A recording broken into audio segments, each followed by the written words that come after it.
کرم، اس کا فضل اور احسان، اللہ تعالیٰ نے دنیا کی تمام تر مشغولیوں سے، مصروفیات سے نکل کر اپنے دکان سے، اپنے گھر سے، اپنی تجارت سے، کاروبار سے، اللہ تبارک و تعالیٰ نے ہمیں اس کے پاک گھر کی طرف آنے کی توفیق عطا فرمائی، پہلی فرصت میں آنے کی توفیق عطا فرمائی۔ دعا فرمائیں اللہ تبارک و تعالیٰ ہمارے آنے کو، بیٹھنے کو، کہنے سننے کو بے انتہا قبول فرمائے۔ ہمارے بہت سارے بھائی جو ابھی تک نہیں پہنچے، اللہ تعالیٰ انہیں بھی پہلی فرصت میں اس کے پاک گھر کو پہنچنے کی توفیق نصیب فرمائے، کیونکہ فضیلتیں الگ الگ ہیں۔ اونٹ کی فضیلت بھی ہے کہ جمعہ کی نماز کے لیے جو اول وقت میں حاضر ہوتے ہیں اور اطمینان سے خطبے کو سنتے ہیں اور جمعہ کی نماز ادا کرتے ہیں، جناب آقا محمد الرسول اللہ صلی اللہ علیہ وسلم نے فرمایا کہ انہیں ایک اونٹ اللہ کے راستے میں صدقہ کرنے کا ثواب ملتا ہے۔ تو اونٹ صدقہ کرنے کا ثواب بھی ہے، بکرا صدقہ کرنے کا ثواب بھی ہے، اور پھر آخر میں جو آخری وقت میں آتے ہیں ان کو انڈا صدقہ کرنے کا ثواب، یعنی آخری وقت بولے تو بھی کون سا؟ عربی خطبہ شروع ہونے سے پہلے، وہ آخری وقت ہے۔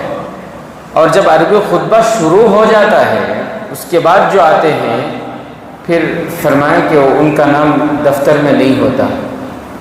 جمعہ کی حاضری کی جو رجسٹر ہے اللہ کے یہاں، اس میں ان کا نام نہیں ہوتا جو خطبہ شروع ہونے کے بعد آتے ہیں۔ تو اللہ کا لاکھ لاکھ شکر ہے کہ اس نے ہمیں پہلی فرصت میں اس کے پاک گھر کو آنے کی توفیق عطا فرمائی، اور اس موقع پر ہم دعا بھی کریں کہ اللہ تعالیٰ سب کو یہ توفیق عطا فرمائے۔ میرے محترم بزرگ عزیز دوستوں، میں نے قرآن شریف کی ایک آیت آپ کے سامنے تلاوت کی۔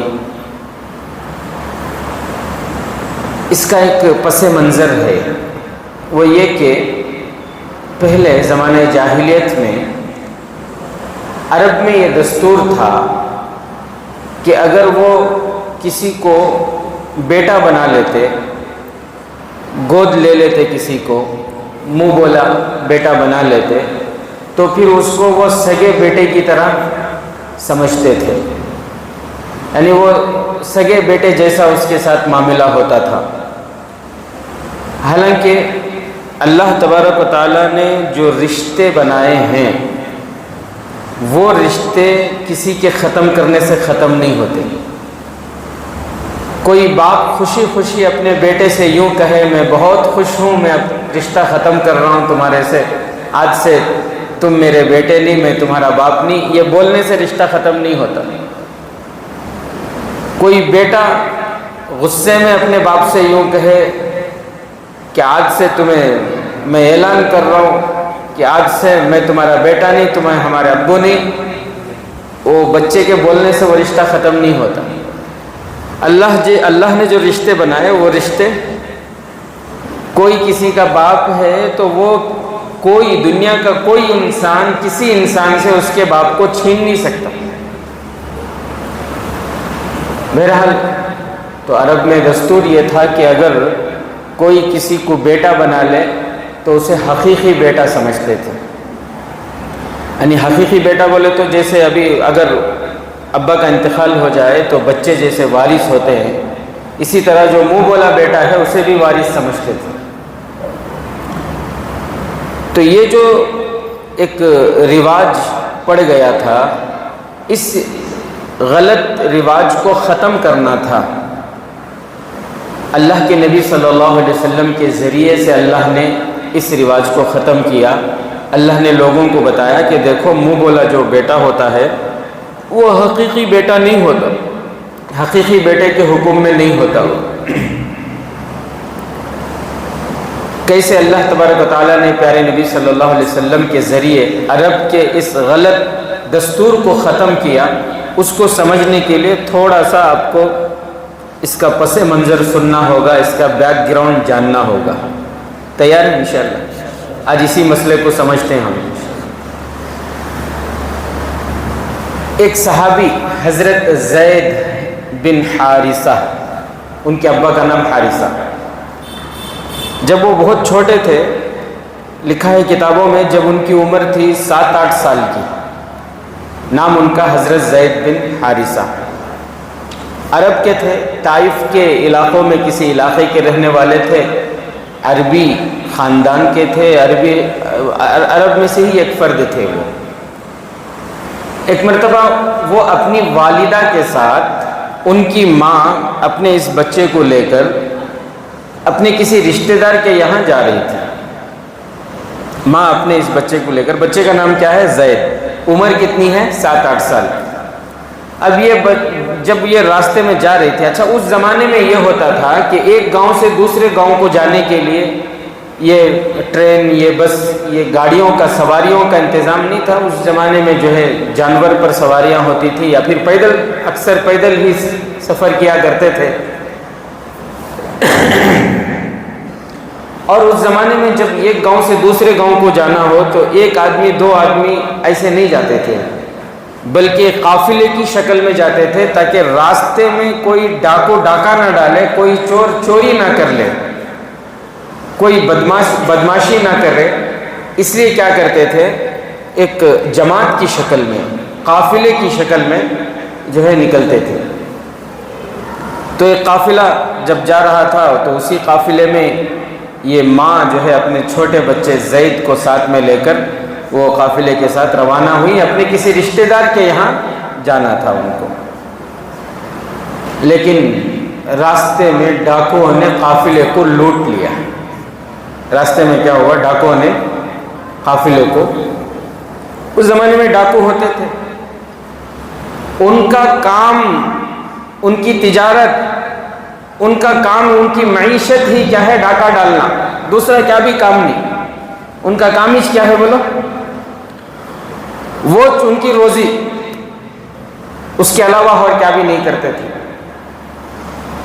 لوٹنا، جاری سو قافلوں کو تاک لگا کر ان پر حملہ کرنا، ان کے مال کو لوٹ لینا، ان کی قیمتی چیزوں کو لوٹ لینا، بچوں کو، بچیوں کو قید کر لینا۔ اور اس زمانے میں خرید و فروخت چلتی تھی انسانوں کی بھی، تو لے جا کر بیچ دینا، بازار میں لے جا کر بچوں کو، بچیوں کو بیچ دینا، اور پھر اس سے جو ہے پیسے حاصل کر لینا، یا پھر جو ہے ان کو غلام یا باندی بنا کر رکھ لینا کام پر۔ اس طرح وہ کرتے تھے۔ آج ہمیں سنے تو ذرا تعجب ہوتا ہے، کتنے سخت دل تھے رہنگا، ایک 1100 قافلے کو جا کو لوٹ کو، ان کے پیسے سب لوٹ کو، ان کو غلام بنا لیتے تھے نا۔ آج ہمیں اچھا نہیں دکھ رہا، کہ وہ تو ترقی یافتہ دور ہے، آج الحمدللہ سب ایجوکیٹڈ ہیں، لکھے پڑھے ہیں، اچھے برے کی پہچان ہے۔ تو وہ جو پہلے زمانے میں چوری ڈکیتی ہوتی تھی، وہ سنے تو آج ہم نا برا دس رہا کہ نہیں دس رہا؟ برا لگتا ہے، نہیں بھائی ایسا نہیں کرنا تھا۔ لیکن تعجب یہ ہے کہ اتنا زمانہ ترقی کرنے کے باوجود، اتنا تعلیم یافتہ ہونے کے باوجود آج بھی ڈاکواں ہیں، آج بھی چورا ہیں، آج بھی لٹیرے ہیں، ہے کہ نہیں؟ بس طریقہ بدل گیا۔ پہلے راہ چلتے مسافروں کو لوٹتے تھے، پہلے راہ چلتے مسافروں کو لوٹتے تھے پیسوں کے واسطے۔ میں چھوٹا تھا، ایک مرتبہ ٹرین میں سفر کر رہا تھا تو سامنے والے قصہ سنا رہے تھے، 2 آدمی مل کر ایک آدمی کو مار دیے لوٹنے کے لیے۔ بعد میں پھر جب اس کو جان سے مارنے کے بعد اس کا تلاشی لیے تو صرف 20 پیسے ملے گئے تھے وہ زمان۔ تو انہوں وہاں لکھ کو چلے گئے تھے، خالی 20 پیسے کے واسطے ہم ایک آدمی کی جان لے لیے بول کر۔ تو وہ زمانے میں راہ چلتے آدمیوں کو لوٹ لیتے تھے۔ اب ذرا طریقہ بدل گئے۔ اب کیا بدل گئے؟ چورا اب بھی ہیں، سوچے ڈاکواں اب بھی ہیں، لٹیرے اب بھی ہیں، لیکن طریقہ بدل گئے۔ اب کیا ہے؟ ٹول کے نام کو لوٹ رہی، ہاں اللہ بھلا کرے، ٹیکس کے نام کو لوٹ رہی، اور کیا ہے؟ معمولی بہانے سے لوٹ رہی۔ اب رشوت لے رہی، بھی ہماری گاڑی جا رہی ہے، سب کچھ پکا ہے، اس کے باوجود بھی کیا تو بھی ایک کڑی کرتی انہوں، کیا تو بھی ایک سپڑاتی، اگر کو معلوم ہو کو کیا کرتا ہے انسان، اب انہیں بیٹھا دینے کے واسطے سے بتایا جاتا ہے کہ کچھ دے دو، آپ کا مسئلہ حل ہو جائے. اب یہ رشوت، کیا رشوت یہ کیا ڈاکہ نہیں ہے؟ رشوت یہ چوری نہیں ہے، یہ لوٹ نہیں ہے. لوٹ ہے یہ. بہت سے تو ایسے ہیں کہ ان کی پوری کمائی ہی رشوت پر ہے، ان کی پوری کمائی ہی رشوت پر ہی ہے.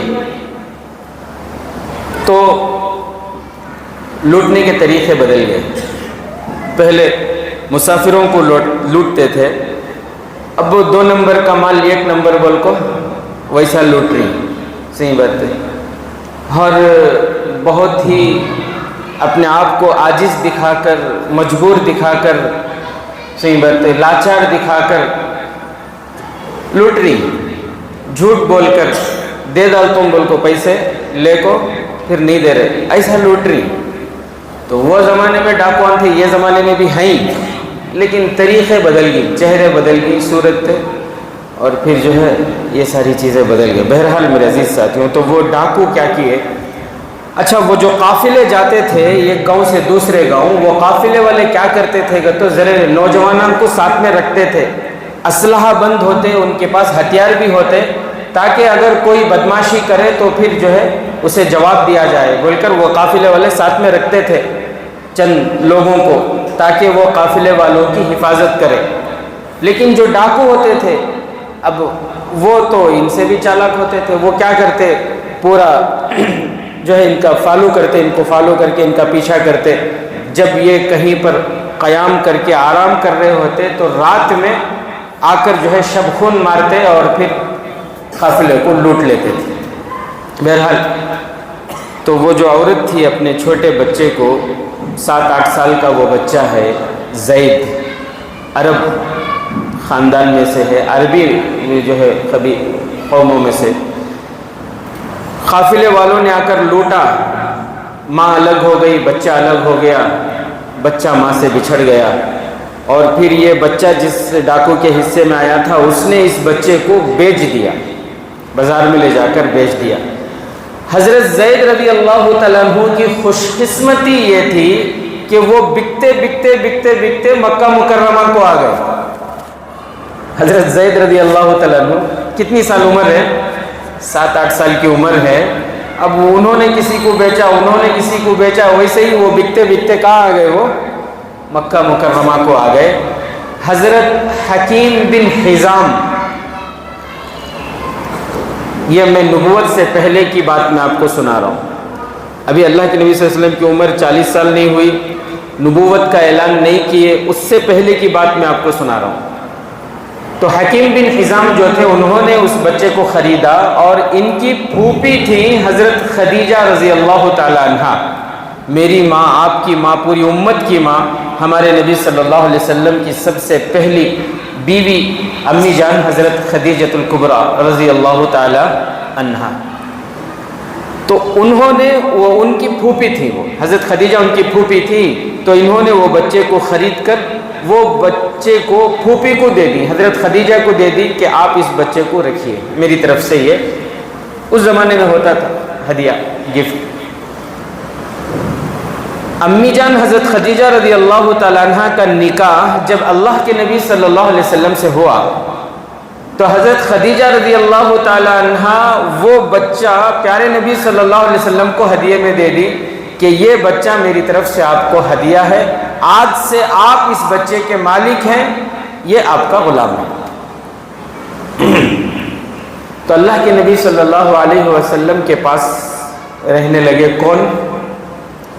حضرت زید، جن کی عمر 7-8 سال تھی. اب تو وقت گزر رہا، زمانہ گزر رہا، ان کی عمر بھی ہونے لگی. کچھ دنوں کے بعد یہ ہوا، اچھا حضرت زید جب اللہ کے نبی صلی اللہ علیہ وسلم کے پاس تھے تو اللہ کے نبی ان کے ساتھ ایسا برتاؤ نہیں کرتے تھے جیسا ایک مالک اپنے غلام کے ساتھ کرتا ہے، جیسا ایک یجمان اپنے نوکر کے ساتھ برتاؤ کرتا ہے، ایسا اللہ کے نبی حضرت زید رضی اللہ تعالیٰ عنہ کے ساتھ ایسا برتاؤ نہیں تھا، بلکہ جیسے ایک شفیق اور مہربان باپ اپنے بیٹے سے جس طرح محبت سے پیش آتا ہے، اس سے کہیں زیادہ اخلاق اور محبت سے اللہ کے نبی صلی اللہ علیہ وسلم اس بچے کے ساتھ پیش آتے تھے۔ وہ بچے کا نام زید، ایک شفیق اور مہربان باپ سے بھی زیادہ۔ اچھا، اب ادھر کیا ہوا، حضرت زید رضی اللہ تعالی ان کے جو والدہ تھے وہ بچھڑ گئے اور پھر کسی طرح وہ اپنے گھر چلے گئے۔ ان کی والدہ روتی رہتی، ان کے والد جو تھے وہ بہت زیادہ روتے تھے کیونکہ ایک ہی بیٹا تھا، تو بہت بچے کے غم میں بہت روتے تھے اور گاؤں گاؤں جا کر ڈھونڈتے تھے، کبھی یہ گاؤں چلے گئے، کبھی وہ گاؤں چلے گئے۔ اب وہ ترقی یافتہ دور تو نہیں تھا کہ آج کل کی طرح فیس بک ہو، واٹس ایپ ہو یا نیوز پیپر ہو، ٹی وی میں جو ہے بچے کی فوٹو ڈال دیں کہ بھئی یہ ہمارا بچہ ہے، گم ہو گیا ہے، کسی کو ملے تو اس نمبر پر فون کرو، ان کو اتنا لاکھ انعام دیں گے۔ وہ تو کیا بھی نہیں تھا نا ایسا سسٹم۔ اب وہ گاؤں گاؤں جاتے تھے، جا کر بس اشعار پڑھتے رہتے تھے، غم کے روتے رہتے تھے، بچے کی تلاش۔ کئی مہینے سال گزر گئے۔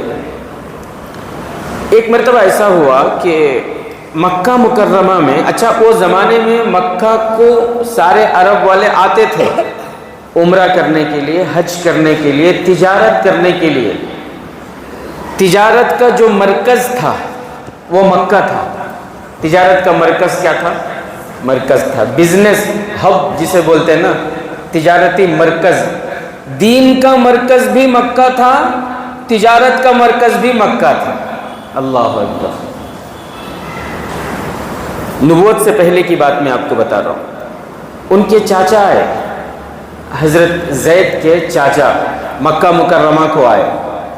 اب ایسا تو ضروری نہیں کہ ہر آنے والے کو بچہ نظر آ جائے، بھئی مکہ ہے، آبادی ہے، گاؤں ہے، شہر، لوگ رہتے ہیں۔ حضرت زید تو حضور صلی اللہ علیہ وسلم کے گھر میں رہتے تھے، تو حضرت زید کے جو چاچا تھے وہ مکہ آئے تھے عمرہ کرنے۔ آنے کے بعد انہوں نے عمرہ کیا، اور اس زمانے میں جب لوگ آتے تھے عمرہ کرنے، حج کرنے، تو ہوٹل تو نہیں تھے، تو جہاں جگہ ملتی وہاں خیمہ ڈال لیتے، پھر وہاں سے جو ہے احرام، وہاں سے آ کر جو ہے طواف کرتے، عمرہ کرتے، پھر جا کر خیمے میں آرام کرتے۔ اس طرح ہوتا تھا پہلے۔ تو ان کے چاچا کو، اور اس زمانے میں بت پرستی بھی تھی، وہ ان کا جو طریقہ تھا، جس طریقے سے بھی وہ طواف کرتے تھے۔ بہرحال جب وہ فارغ ہو گئے، ان کو پتہ چلا کہ ان کا جو بھتیجا ہے وہ مکے میں ہے اور محمد صلی اللہ علیہ وسلم کے گھر میں ہے اور ان کا غلام ہے۔ ان کے چاچا کو پتہ چلا تو وہ جو ہے بہت خوش ہوئے۔ کیوں؟ اس لیے کہ پورے مکے کا سب سے معزز خاندان، اور اللہ کے نبی صلی اللہ علیہ وسلم نبوت سے پہلے بھی پیارے نبی صلی اللہ علیہ وسلم کی صداقت اور پیارے نبی صلی اللہ علیہ وسلم کی شرافت کے پورے عرب میں تذکرے تھے۔ لوگ آپ صلی اللہ علیہ وسلم کو صادق کہہ کر پکارتے تھے، امین کہہ کر پکارتے تھے۔ بہرحال تو وہ فوراً گئے اپنے بھائی کے پاس اور جا کر بتایا کہ ہاں جو ہے آپ کا بچہ، میں نے سنا کہ عرب کے ایک معزز خاندان محمد، ان کا غلام، محمد کے غلام ہیں، ان کے گھر میں ہے۔ تو جیسے ابا کو معلوم ہوا، انہوں نے فوراً بھائیوں کو جمع کیا، خاندان کے معزز لوگوں کو جمع کیے، اور پھر سب وہ بڑے بڑے سب مل کر جو ہے حضور صلی اللہ علیہ وسلم کے پاس مکہ مکرمہ کو آئے اور آ کر بتایا کہ ایک ضروری بات آپ سے کرنی ہے۔ تو اللہ کے نبی صلی اللہ علیہ وسلم ان کو بٹھا کر ان سے بات چیت شروع کیجیے، کیا بات ہے؟ تو انہوں نے کہا کہ اس طرح بات یہ ہے کہ آپ کا جو خادم ہے، آپ کا جو غلام ہے، وہ ہمارا بچہ ہے۔ اچھا، اس زمانے میں یہ تھا کہ اگر کوئی کسی کو خرید لے، اگر کسی نے کسی کو بیچ دیا اور اس نے خرید لیا تو اس پر کوئی دعویٰ نہیں کر سکتا۔ ایک بچے کو آپ لے جا کر بیچ دیے، خریدنے والے نے خرید لیا، اب باپ بیٹے کا دعویٰ نہیں کر سکتا کہ یہ میرا بیٹا ہے بول کر، وہ قانون تھا اس زمانے میں۔ اور کسی کا کوئی غلام ہے تو زبردستی اس سے لے بھی نہیں سکتا۔ یہ تو انہوں نے جو ہے دیکھا کہ معزز گھرانے میں، شریف خاندان میں، کعبے کے متولی اس خاندان کے ہیں، قریش خاندان میں، آ کر حضور صلی اللہ علیہ وسلم سے بات کی کہ آپ کا جو غلام ہے وہ ہمارا بچہ ہے، آپ سے درخواست یہ ہے کہ آپ اس کی جو بھی قیمت بولیں وہ قیمت دینے کو ہم تیار ہیں، آپ ہمیں جو ہے ہمارا بچہ واپس کر دیجیے، آپ قیمت لے لیجیے، آپ نے خریدا ہے ٹھیک ہے، تو آپ اس کی قیمت طے کیجیے اور پھر ہمیں اپنا بچہ واپس کر دیجیے۔ تو اللہ کے نبی صلی اللہ علیہ وسلم نے فرمایا کہ یہ تو بہت خوشی کی بات ہے کہ بچے کے آپ رشتہ دار ہیں، اگر بچہ آپ کے ساتھ جانا چاہے تو اس سے بڑی خوشی کیا ہوگی؟ بھئی بچہ اپنے رشتہ داروں سے ملے، اپنے ابا سے، چچا سے، اور بچہ جانا چاہے اپنے گھر، تو اس سے بڑی خوشی مجھے کوئی قیمت نہیں چاہیے۔ اللہ کے نبی صلی اللہ علیہ وسلم نے فرمایا مجھے کوئی قیمت نہیں چاہیے، بس میں بچے کو ابھی بلاتا ہوں، اگر بچہ آپ کے ساتھ جانا چاہے خوشی خوشی آپ لے جائیں، مجھے کسی قیمت کی ضرورت نہیں ہے، لیکن خدا نہ خواستہ اگر بچہ میرے پاس ہی رہنا چاہے تو پھر زبردستی آپ اس کو نہیں لے جائیں گے۔ تو انہوں نے کہا کہ ہاں بالکل اچھی بات ہے، بچہ وہ بھی تو عرب کے تھے اور عرب والوں کو غلامی پسند نہیں ہے، وہ تو کبھی غلام تھے ہی نہیں نا، عرب والوں کو غلامی پسند نہیں ہے، ان کو معلوم ہے کہ ہمارا بچہ غلامی کو پسند نہیں کرے گا۔ انہوں نے کہا ٹھیک ہے، تو اللہ کے نبی صلی اللہ علیہ وسلم حضرت زید رضی اللہ تعالیٰ عنہ کو بلائے اور بلا کر فرمائے کہ زید تم ان کو پہچانتے ہو؟ حضرت زید بھاگ کر جا کر گلے ملے، اللہ کے نبی یہ میرے ابو ہیں، یہ میرے چچا ہیں، یہ میرے رشتہ دار ہیں، یہ گاؤں والے ہیں۔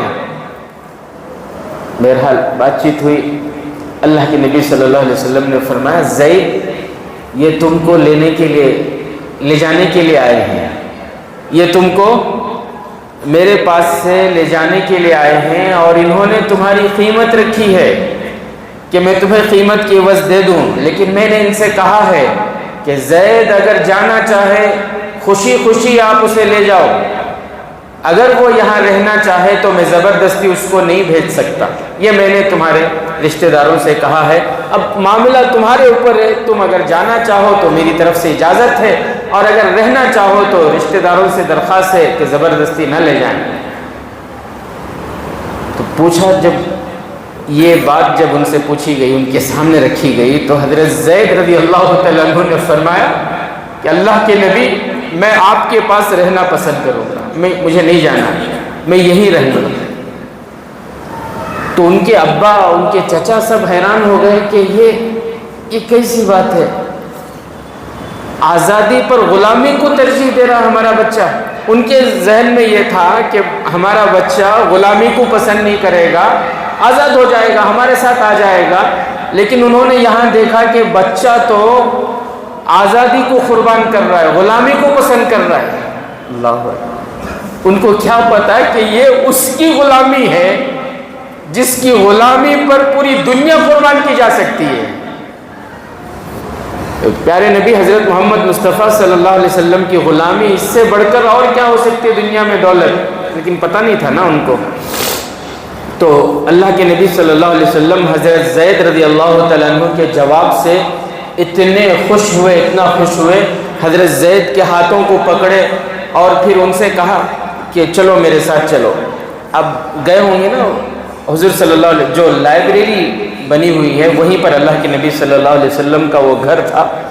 بہرحال اللہ کے نبی صلی اللہ علیہ وسلم وہاں سے سیدھا حرم شریف کے پاس آئے اور ان سے بھی کہا کہ آپ بھی میرے ساتھ آؤ۔ حرم کعبے کے قریب آئے تو وہاں مکے کے بڑے بڑے سردار بیٹھے تھے، مکے کے چودھری بیٹھے تھے، سارے لوگ موجود تھے۔ اللہ کے نبی صلی اللہ علیہ وسلم نے سب کے سامنے یہ اعلان فرمایا کہ اے مکہ والوں، گواہ رہنا، آج سے زید میرا غلام نہیں، زید میرا بیٹا ہے۔ آج سے زید کیا ہے؟ میرا بیٹا ہے۔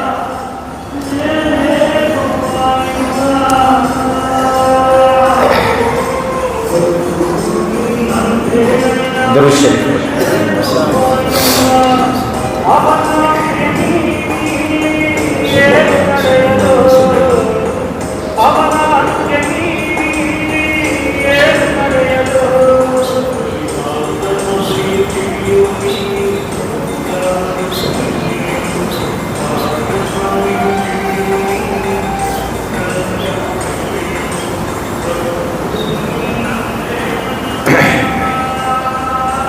بہرحال میرے عزیز ساتھیوں، تو اللہ کے نبی صلی اللہ علیہ وسلم نے اعلان فرمایا کہ آج سے زید میرا بیٹا۔ اچھا، یہ نبوت سے پہلے کی بات میں آپ کو بتا رہا ہوں۔ تو عرب میں دستور یہ تھا کہ اگر کوئی کسی کو گود لے لے یا کوئی کسی کو محبت سے بیٹا بنا لے تو اسے حقیقی بیٹا سمجھتے تھے، لیکن اللہ جب پیارے نبی صلی اللہ علیہ وسلم کی عمر مبارک 40 سال کو پہنچی، پھر اللہ کی طرف سے آپ نبی بنے اور نبوت کا اعلان کیے، تو حضرت زید بھی ایمان قبول کر لیے۔ اب تو وہ بڑے ہو چکے تھے، حضرت زید بھی ایمان قبول کر لیے۔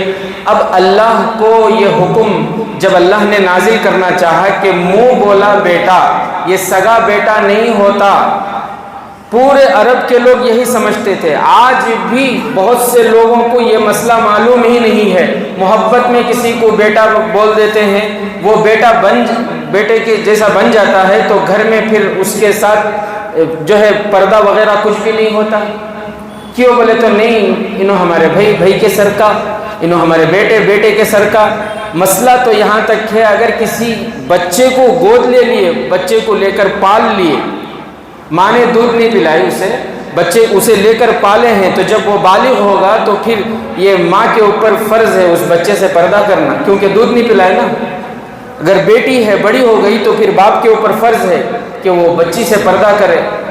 شریعت ہے، یہ مسئلہ سمجھنا ہے، لیکن لوگوں کو نہیں معلوم۔ تو اس زمانے میں منہ بولے بیٹے کو حقیقی بیٹا سمجھتے تھے، اور پھر اگر اس کا انتقال ہو جائے تو اس کے مال پر باپ وارث ہوتا تھا، یا اگر باپ کا انتقال ہو جائے تو پھر باپ کے مال میں اس بچے کا بھی حصہ ہوتا تھا، جیسے حقیقی بچے کا ہوتا ہے۔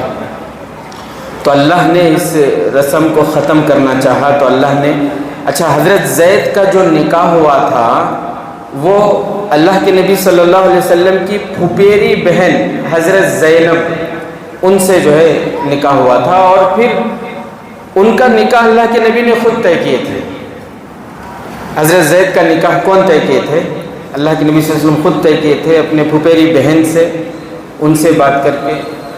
اچھا، وہ حضرت زینب جو تھیں وہ حضور صلی اللہ علیہ وسلم کے خاندان کی تھیں، پھپھیری بہن تھیں، اور بہت حسین و جمیل تھی، خوبصورت تھی، اور پھر وہاں کا آپ کو تو معلوم ہے عرب کا۔ حضرت زید جو تھے وہ خوبصورت نہیں تھے، وہ زیادہ مطلب خوبصورت نہیں تھے، کالے تھے، رنگ بھی اتنا نہیں تھا، لیکن چونکہ اللہ کے نبی کا حکم تھا تو حضرت زینب پیارے نبی کے حکم پر یہ شادی کرنے کو تیار ہو گئے۔ اللہ اکبر! جب مومن اللہ کے حکموں پر آتے ہیں، پیارے نبی کے طریقوں پر آتے ہیں، پھر اللہ انہیں دنیا میں بھی نوازتے، آخرت میں بھی نوازتے۔ جب حضرت زینب اپنی جذبات کو، اپنی خواہشوں کو قربان کر دی، اللہ کے نبی کا حکم ہے مجھے نکاح کرنا ہے، نکاح ہو گئی بہرحال، لیکن بعد میں یہ ہوا کہ وہ رشتہ جو ہے وہ نکاح قائم نہیں رہا، اور پھر آگے چل کر جو ہے ان کا نکاح ان سے ٹوٹ گیا۔ بہرحال اللہ کو یہ دستور ختم کرنا تھا، تو اللہ تعالیٰ نے پیارے نبی صلی اللہ علیہ وسلم سے فرمایا کہ آپ حضرت زینب سے نکاح کرو۔ اب اللہ کے نبی سوچنے لگے، پورے عرب میں دستور یہ ہے منہ بولے بیٹے کے ساتھ، بہو کے ساتھ کوئی نکاح کرے۔ اصل میں بتانا یہ تھا کہ منہ بولا بیٹا بیٹا نہیں ہوتا، حقیقی بیٹا نہیں ہوتا۔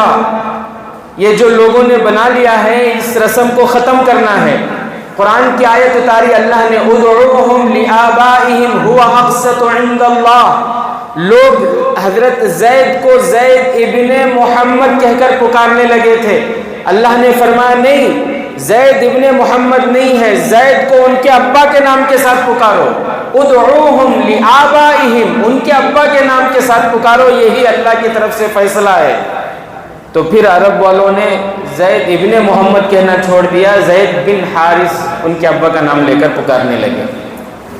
بہرحال جب وہ نکاح کی بات آئی تو اللہ کے نبی صلی اللہ علیہ وسلم کے دل میں خیالات آئے کہ اللہ، لوگوں کی طرف سے کتنی باتیں ہوں گی کہ دیکھو اپنے بیٹے کے مطلب بیوی کے ساتھ نکاح کر لیے، کتنے تانے ہوں گے، کتنے الزامات ہوں گے، کیسی باتیں لوگوں کی طرف سے ہوں گی۔ تو اللہ کی طرف سے آیت اتاری گئی، یا ایھا النبی اتق اللہ ولا تطع الکافرین والمنافقین، اے نبی صلی اللہ علیہ وسلم اللہ سے ڈریے، اللہ کے حکم پر عمل کیجئے، ولا تطع الکافرین والمنافقین، کافر کیا کہیں گے، منافق کیا کہیں گے، اس میں مت پڑیے۔ اللہ اکبر کبیرہ، اللہ تعالیٰ پیارے نبی کو کہہ رہے ہیں ماحول کیا ہے، لوگ کیا کہیں گے، لوگ کیا الزام لگائیں گے، اس کی فکر مت کیجیے۔ اتق اللہ، ڈرنا اللہ سے ڈریے۔ یہ کافروں کے اور منافقوں کے باتوں میں اللہ اکبر، یہ بات اگر ہم سمجھ جائے، اسی بات کو سمجھانے کے لیے پورا واقعہ میں نے آپ کو سنایا۔ آج ہم لوگ بھی نیک عمل سے دور ہیں، کیوں؟ لوگ کیا کہیں گے۔ شادی میں ویڈیوگرافی نکو رکھو بولے تو نہیں رکھتی، کئی کو رشتہ دار کیا بولے، بہت سے لوگ بھائی داڑھی رکھو نہیں رکھتے، کیوں؟ بیوی کیا کہے گی، دوستان کیا کہیں گے، ملنے جلنے والے تانے دیتی سب بھی، اے انہیں کیسا تھا ہم نہ معلوم نہیں کہ آج داڑھی رکھ لے کو دھوکہ دے رہا سدمیان کو، ایسے باتیں آتی ہیں۔ اس کے واسطے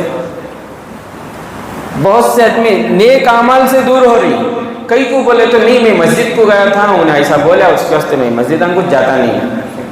لوگ کیا کہیں گے اس لیے آپ عمل کرنا ہے، نہیں اللہ کے لیے عمل کرنا ہے۔ کس کے لیے عمل کرنا ہے؟ اللہ کے نبی بتا کر گئے قیامت تک کے واسطے، لوگ کیا کہیں گے یہ مت دیکھو، بلکہ جو اللہ کا حکم ہے، جو میرے نبی کا طریقہ ہے، اس پر مجھے عمل کرنا ہے، اور انہی کو کامیابی ہے۔ آج بہت سے لوگ ایسا بھی ہوتا ہے کہ گناہ کو خالی ایک کی چیکنا، یہ میں بہت سے اچھے کام کر رہا ہوں، یہ بیواؤں کو جو ہے راشن دے رہا ہوں، یتیموں کے جو ہے پال رہا ہوں، اور پھر مسجد کو دے رہا ہوں، مدرسے کو دے رہا ہوں، نماز پڑھ رہا ہوں، اللہ کے راستے میں وقت بھی لگا رہا ہوں، علماء کے ساتھ میرا اٹھنا بیٹھنا بھی ہے۔ ایک گناہ کر لیا تو کیا بھی نہیں، اللہ معاف کر ڈالتی ہیں، گھر کو کیا کرتی ہیں، وہ گناہ کو ہلکا سمجھ کو کر رہی۔ کیوں میں بول رہا ہوں گا تو ایک آدمی کو میں نصیحت کرا تو انہوں یہ بولے، اللہ کے فضل سے میں کیا بھی گنہگار تو نہیں نا حضرت، نماز تو پڑھ رہا ہوں، داڑھی تو ہے، خالی شادی میں فضول خرچی کرا سو واسطے تو میں کیا حضرت من جائے، ایسا الڈاری نہ کرے۔ بھئی یہ گناہ بھی کافی ہے سارے اعمال کو خراب کرنے کے واسطے۔ پوری زندگی کی دعوت، پوری زندگی کی سنتیں، بھئی سارے اعمال کو خراب نیک اعمال کو خراب کرنے کے واسطے یہ گناہ بھی کافی ہے، یہ بات یاد رکھو۔ بھئی بات سمجھ رہی؟ میں نماز پڑھ رہا ہوں، روزہ رکھ رہا ہوں، اللہ کے راستے میں وقت لگا رہا ہوں، خالی ایک بار سنگے کو میری جورب بھیج ڈالا تو کیا ہوگا؟ اللہ معاف کرتا ہے، کیا بھی نہیں۔ بھئی وہ ایک بار سنگے کو جانا وہ پورے اعمال کو خراب کرنے کے واسطے بھی کافی ہے۔ میں ایک بار کون سے کی چھوکری بات کر لیا تو کیا ہوگا؟ پوری زندگی میں زنا کریا نہیں، صحیح بات، ایک بار کر ڈالا تو اللہ معاف کر ڈالتا میں۔ وہ ایک بار کافی ہے انسان کے سارے ایمان کو خراب کرنے کے واسطے۔ بات سمجھ نہیں؟ ایک بار جھوٹ بول ڈالا کیا ہوگا؟ نہیں بولنا ہے۔ اسے مثال کے ذریعے آپ سمجھیں، پوری دنیا میں سب سے اچھا پانی کون سا بولا؟ زمزم، سب کو معلوم ہے پوری دنیا میں سب سے اچھا پانی زمزم۔ یہ اللہ کی قدرت ہے، یہ زندہ جو ہے معجزہ ہے، آج تک زمزم کا پانی ختم نہیں ہوا۔ پورے عرب والے پی رہے، پوری دنیا والے پی رہی، لے لے جا رہی، لیکن ایک کنواں وہ ایسا ہے کہ آج تک ختم نہیں ہوا اس کا پانی۔ زمزم کا پانی ہی سب سے اچھا ہے، اور پھر اس پانی کے بارے میں اللہ کے نبی صلی اللہ علیہ وسلم نے فرمایا کہ یہ مکمل خوراک بھی ہے اور بیماروں کے لیے شفا بھی ہے، بس ایمان اور یقین کے ساتھ پینا ہے اس کو۔ ابھی ایک بنگلور کے ایک بزرگ سنا رہے تھے کہ وہ حضرت مولانا طلحہ صاحب کو سنا رہے تھے، عمرے کے لیے گئے تو ان کی بیوی نے ان سے کہہ دیا کہ مجھے وہ جو عورتوں کا زنانہ نماز کی جو جگہ ہوتی ہے وہاں، کہ آپ مجھے یہاں چھوڑ دو، جب مدینہ جانا جس دن ہے اس دن مجھے آ کر یہاں سے لے جانا، اس سے پہلے ہرگز نہیں آنا تمہیں، بول کر وہ کہتے ہیں کہ اب بیوی کی بات ٹھیک ہے مان کر میں آ گیا، میں جاتا تھا آتا تھا، ان کی بیوی وہیں پر رہتی تھی، وہ جو زنانہ خانہ ہوتا ہے عورتوں کے لیے وہیں پر رہتی تھی، استنجا وغیرہ زنانہ خانہ استنجا ہے وہاں جاتی تھی اور عبادت کرتی تھی۔ فرماتے اللہ کی قسم 8 دن میں ایک مرتبہ میں کھانا لے جا کر نہیں دیا، اور پھر لیے بھی نہیں، 8 دن تک وہ جو رہے وہاں عبادت کیے تو صرف اور صرف پورا گزارا زمزم پر ہی ہوتا تھا 8 دن تک۔ اور فرماتے ہیں اللہ کی قسم جب وہاں وہ مکے کو گئی وہاں اندر تھی، اس وقت جتنی ان کے چہرے میں نورانیت تھی اتنے وٹامن اور اتنے فروٹ اور وہ دنیا کی ساری چیزیں کھانے کے بعد بھی اتنے چہرے میں کھلکھلا وہ نورانیت نہیں آتی تھی جتنا کہ وہ 8 دن کے بعد جب وہ آئے تو اس سے زیادہ نورانی چہرہ ان کا ہو گیا تھا، ان کے شوہر بتاتے ہیں۔ تو ایسے بزرگوں کے کئی واقعات ہیں کہ مکے میں انہوں نے کئی دن گزارے اور صرف زمزم پر ہی گزارے۔ تو اللہ کے نبی کی بات جھوٹ تو نہیں ہے کہ یہ بھوکوں کے لیے شفا بھی ہے، بیماریوں کے لیے دوا بھی ہے۔ بہرحال تو زمزم دنیا کا سب سے مقدس مطہر پانی، اس سے زیادہ اچھا پانی، اس سے زیادہ پاک پانی دنیا میں نہیں ہے، دنیا میں کیا جنت میں بھی نہیں ہے سمجھو۔ کیوں؟ اس لیے کہ علماء کے درمیان ایک بحث یہ چلی کہ حوض کوثر کا پانی اچھا یا زمزم کا پانی اچھا، اس بارے میں بحث چلی علماء کے درمیان۔ تو علماء نے یہ بات جو ہے طے کی کہ زمزم کا پانی سب سے اچھا، حوض کوثر سے بھی اچھا۔ دلیل کیا؟ اب علماء جو بات کرتے ہیں بغیر دلیل کے تو نہیں کرتے، بھئی حوض کوثر سے بھی اچھا زمزم یہ کیسے؟ تو علماء نے دلیل یہ بتائی کہ دیکھو اللہ کے نبی صلی اللہ علیہ وسلم جب چھوٹے تھے، پیارے نبی کے سینے کو چاک کر کے جبرائیل امین اور فرشتے آئے تھے، پیارے نبی کے سینے کو چاک کر کے دل کو جو دھویا گیا وہ حوض کوثر کے پانی سے نہیں زمزم سے دھویا گیا۔ اگر زمزم سے بھی اچھا وہ پانی ہوتا تو اس سے دھوتے نا، پوری دنیا میں سارے پانیوں میں سب سے اچھا پانی زمزم، یہ اس سے ثابت ہوتا ہے۔ اگر اس سے بھی اچھا پانی ہوتا تو پیارے نبی کے دل کو اسی پانی سے دھویا جاتا، جب زمزم سے دھویا گیا تو یہ ثابت ہو گیا کہ اس سے اچھا پانی دنیا پوری کائنات میں نہیں۔ تو بہرحال بات کہاں سے کہاں چلے گی۔ اچھا میں یہ بتا رہا تھا کہ ہمیں کبھی کبھی کیا کرتی اے ایک ہی چیک گناہ نہ کیا ہوگا، صحیح بات ہے، میں پورے کام اچھے کر رہا ہوں خالی نمازش نہ پڑھ رہا ہوں، نہیں سو وہ پڑھ لیتا ہوں، صحیح بات ہے، میں پورے کام اچھے کر رہا ہوں خالی بے پار میں جھوٹے کچھ نہ بول رہا ہوں، سو وہ کیا بھی نہیں چلتا ہوں، میں پورے کام اچھے کر رہا ہوں نماز بھی پڑھ رہا ہوں خالی داڑھی کچھ نہ رکھو، نہیں سو چلتا وہ کیا بھی نہیں۔ تو ایک گناہ سمجھ کر میں حج کو بھی گیا، عمرے کو بھی گیا، جماعت کو بھی گیا، میں علماء کے ساتھ اٹھنا بیٹھنا بھی ہے میرا، خالی سنگا اکیش نہ کر لے کھو میں کیا بھی نہیں چلتا ہو۔ یہ ایک گناہ ہمارے پورے اعمال کو خراب کرنے کے واسطے کافی ہے۔ زمزم کا پانی اس سے اچھا پانی کیا بھی نہیں، ایک بکیٹ پانی زمزم کا، ایک خطرہ پیشاب اس میں ڈال ڈالو کیا ہوتا ہے؟ دنیا میں اس سے پاک پانی کون سا بھی نہیں، لیکن یہ خطرہ پیشاب کا اس میں ڈالے تو اب صحیح بولو پاک رہتا وہ پورا پانی خراب ہوتا کہ نہیں؟ وہی سچ ہماری زندگی میں پورے اچھے چیزاں ہیں، خالی شادی میں کچھ ہمیں ذرہ شریعت چھوڑ کو اپنے طریقے سے کر لیتی، صحیح بات ہے، خالی بے پر ایک ہی چھوڑ ڈالو، خالی یہ ہمارے خرچ کے معاملہ ہی نہیں وہ چھوڑ ڈالو، ایسا نہیں ہے، بلکہ جس طرح ایک خطرہ پورے بکیٹ کے زمزم کو خراب کر سکتا ہے، اسی طرح ہماری زندگی کا ایک گناہ ہمارے زندگی کے بڑے بڑے نیکیوں کو برباد کر سکتا ہے۔ اس لیے ہر گناہ سے بچنا ہے۔ اللہ تعالی ہمیں ہر گناہ سے بچنے کی توفیق نصیب فرمائے، ہر نیکی کی طرف بڑھنے والا بنائے، آمین۔ وآخر دعوانا الحمدللہ رب العالمین۔